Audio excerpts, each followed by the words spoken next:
আপনি জীবনে যা কিছু হারান না কেন আপনার স্বপ্নকে হারাতে দিবেন। যদি আপনার স্বপ্নকে আপনি জিয়ে রাখতে পারেন এবং শেষ সম্বল দিয়ে আবার শুরু করতে পারেন, ইনশাআল্লাহ আপনি বিজয়ী হবেন। আসসালামু আলাইকুম রহমতুল্লাহ। মিরপুর জাতীয় উদ্যান থেকে মাসুম বিল্লাহ ইউটিউব চ্যানেলে আপনাদের সবাইকে স্বাগত। এক কথায় অসাধারণ পরিবেশ, দেখতেই পাচ্ছেন কত গাছ আর গাছ। একটু ফ্রন্ট ক্যামেরা দেখাচ্ছি আমি। চমৎকার পরিবেশ, চারিদিকে সবুজে ঘেরা। এমন সুন্দর একটি সকালে সুন্দর একটি পরিবেশের মধ্যে আজকে চমৎকার একটি সুন্দর গল্প আপনাদের সাথে শেয়ার করব, যেটি মূলত আপনাদের স্বপ্নকে বাঁচিয়ে রাখতে অনেক বেশি অনুপ্রেরণা যোগাবে। চলুন তাহলে শুরু করা যাক। আর ভিডিওটি শুরু করার আগে আমাদের চ্যানেলটি সাবস্ক্রাইব করে বেল আইকনটি বাজিয়ে রাখুন, যাতে নেক্সট টাইম আপনি আমাদের ভিডিওগুলো মিস না করেন। আর সেই গল্পটি হলো, চলুন এই গাছটায় বসে বলি, গাছটা খুব সুন্দর। দ্বিতীয় বিশ্বযুদ্ধ চলাকালীন সময়ে সাহারা মরুভূমিতে একটি যুদ্ধ বিমান ক্র্যাশ করে। তো সৌভাগ্যবশত পাইলটটি বেঁচে যায়, কিন্তু পাইলটটি বেঁচে গিয়ে খেয়াল করলেন যে বিশাল এই জনবসতিহীন মরুভূমিতে বেঁচে থাকার জন্য তার কাছে শুধুমাত্র এক বোতল পানি এবং কয়েক টুকরো বিস্কিট আছে, যেটি দিয়ে বিশাল মরুভূমিতে বেঁচে থাকা প্রায় অসম্ভব। কিন্তু উনি ধৈর্য হারালেন না, অস্থির হলেন না। উনি শান্তভাবে এই এক বোতল পানি এবং কয়েক টুকরো বিস্কুট দিয়েই সার্ভাইভ করতে শুরু করলেন।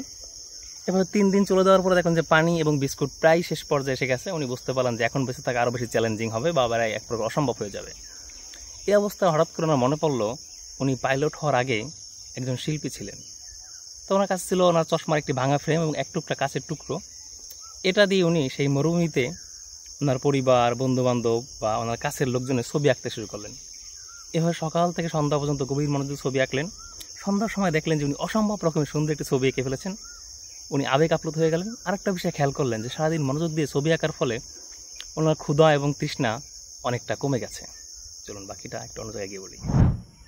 তারপরে সেই পাইলট নিজের ছবি দেখে অনুপ্রাণিত হয়ে রাত দিন এক করে তার আত্মীয় স্বজন, বন্ধুবান্ধব, পরিবার পরিজন এবং পুরানো সকল স্মৃতিগুলা ওই ক্যানভাসে গভীর মনোযোগ দিয়ে আঁকতে শুরু করলেন। এভাবে 3 দিন চলে যাওয়ার পরে মোট 6-7 দিন পরে একটি উদ্ধারকারী বিমান এসে সেই পাইলটকে শনাক্ত করলো। তারা পাইলটকে পেলেন চোখ দিয়ে রক্ত উঠে গেছে, ঠোঁট পেটে গিয়েছে, কঙ্কালসার দেহে এমন অবস্থা। অর্থাৎ একটি লোক 5-7 দিন না খেয়ে থাকলে যেমন হয় তেমন। শেষমেশ পাইলট বেঁচে গেলেন।